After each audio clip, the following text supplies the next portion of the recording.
ओम नमो भगवते वासुदेवाय। नमस्कार दर्शक बंधु, मु आपण माननकु मोर यूट्यूब चैनल आस्ट्रोधर्म प्रकाश को स्वागत करुछि। सुख समृद्धि, धन धान्य, पारिवारिक सुख शांति, विद्या ज्ञान उन्नति एवं यश प्राप्तिर अन्य नाम हेउछन्ति देवगुरु बृहस्पति।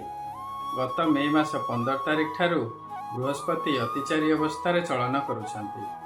प्रथम पर्यायर मिथुन राशि रे 5 मास अवस्थान करिला परे अक्टोबर 18 तारिख दिन कर्कट राशि पुनर्वसु नक्षत्र को चलन करिवे। कर्कट राशि रे बृहस्पति मात्र 45 दिन अवस्थान करी डिसेम्बर 3 तारिख दिन पुनर्बार मिथुन राशि को वक्री चलन करिवे।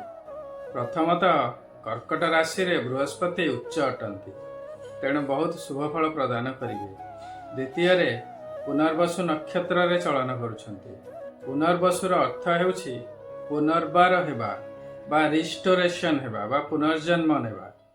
आक्षरिक अर्थ हेउछि पुनः अर्थात पुनर्बार, वसु अर्थात धन बा आलोक, अर्थात गोटे लंबा समय धरी चलीथिबा दुख कष्ट बा अशांति परे जो सुख शांति सद्भावना धन सम्मान इत्यादि पुनर्बार स्थापन हेबा। पुनर्वसु नक्षत्र स्वामी हेउछन्ति देवगुरु बृहस्पति। तेणु आसंता 45 दिन बृहस्पति ठारू आमे बहुत शुभ फल प्राप्तिर आशा करिबा। एही 45 दिन मध्यरे बहुत अपॉर्चुनिटी आसीबो, बहुत बड़ बड़ परिवर्तन आसीबो। इंडिविजुअल व्यक्ति जीवन रे आसीबो, राज्य देश तथा विश्व रे बहुत किछि परिवर्तन आसीबो। भांगी जाइथिबा संपर्क पुनर्बार स्थापित हेबो, उजुड़ी जाइथिबा घर संसार पुनर्बार निर्मित हेबो। जेउ बिजनेस रे क्षति हेउथिला सेथिरे लाभ हेबार संभावना देखा देबो। जहा बंद हो जाइथिला ता पुनर्बार आरंभ हेबार आशा संचार हेबो। जेहेतु अल्प समय पाई कि बृहस्पति एही स्थान रे अवस्थान करिवे, आपन को एही अपॉर्चुनिटी को आइडेंटिफाई करी इमीडिएट एक्शन नेबाकू पड़िबो। वर्तमान देश देश मध्यरे राज्य राज्य मध्यरे एवं मनीष मनीषक मध्यरे संपर्क सुधरिब, वाणिज्य व्यवसाय रे उन्नति हेबो, विद्यार्थी माने उन्नति करिवे, प्रत्येक क्षेत्र रे नूतन आशार संचारण हेबो। पुनर्वसु नक्षत्रर देवी हेउछन्ति आदिति, जे कि देवता मानकर माता।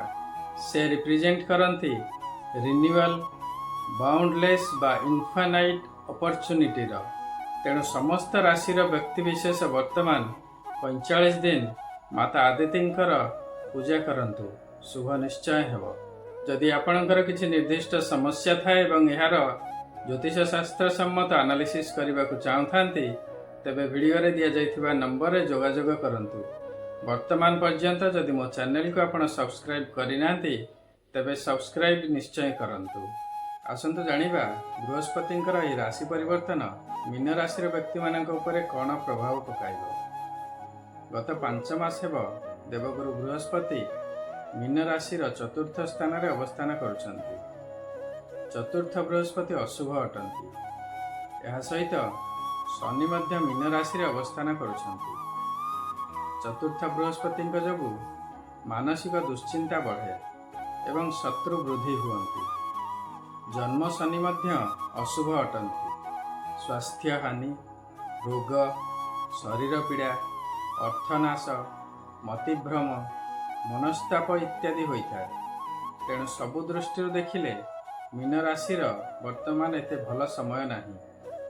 मात्र 18 अक्टोबर दिन बृहस्पति कर्कट राशि को एवं पुनर्वसु नक्षत्र को चलन करिवे। कर्कट राशि रे बृहस्पति उच्च अटंती एवं पुनर्वसु नक्षत्र स्वामी हेउछन्ति स्वयं देवगुरु बृहस्पति। कर्कट राशि हेउछि मीन राशि पंचम स्थान।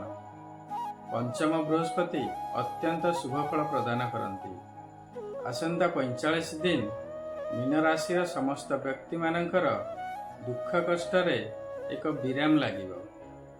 पंचम स्थान रे बृहस्पति थिबारु आपणकर संतान मानकर उन्नति हेबो।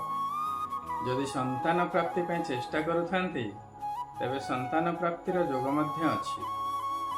धन धान्य, भूमि, गुरु, गृह इत्यादि लाभ हेब। गृह मध्य शुभ कार्य हेबार संभावना अच्छी।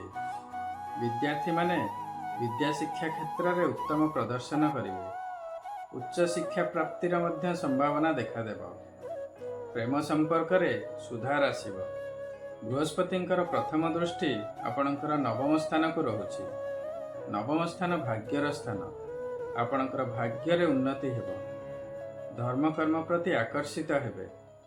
आपण धर्मानुष्ठान आयोजन करिवे। दूर स्थान को भ्रमण करिवार योग रहुछि। धर्मस्थान बा देवालय भ्रमण करिवार संभावना देखादेव। पितांक ठारू बहुत साहाय्य सहयोग मिलिब। वाणिज्य व्यवसाय रे उन्नति करिवे। धन प्राप्ति हेब। व्यवसाय रे लाभ हेब। आपणकर सोशल एक्टिविटी बढ़िब। समाज रे आपणकर प्रतिष्ठा बढ़िब। आपणकर सांगसाथी एवं बंधु मानक सहित संपर्क रे उन्नति हेब। स्वास्थ्य भल रहिब। मन मध्य प्रफुल्ल रहिब। बृहस्पतिंकर तृतीय दृष्टि मीन राशि को रहुछि। मीन राशि रे शनि अवस्थान करुछन्ति। तेणुकरी बृहस्पतिंकर दृष्टि शनिंक उपर को रहिब। तेणु शनिंकर अशुभ प्रभाव उपरे मध्य किछिटा ब्रेक लागिब। वर्तमान आपणकर दीर्घ दिनर दुख कष्ट एवं मानसिक दुश्चिंतारू आसंता 45 दिन पर्यंत सामयिक मुक्ति मिलिब। एही अल्प समय मध्यरे जो सब अपॉर्चुनिटी आसिब तार सदुपयोग करिवे। देवगुरु बृहस्पति एवं शनिदेवंकर कृपा आपणक प्रति सर्वदा रहु। सेथिपई बृहस्पति एवं शनिंकर प्रतिकार निश्चय करिवे। जदि आपणको लागुछि गोचर रे ग्रह मानकर स्थिति अनुसार आपणको रिजल्ट मिलु नाही, तेबे आपणकर जातकर प्रॉपर एनालिसिस करंतु। निज जातकर एनालिसिस करिवा पई वीडियो रे दिया जाइथिबा नंबर रे जोगाजोग करि परिबे।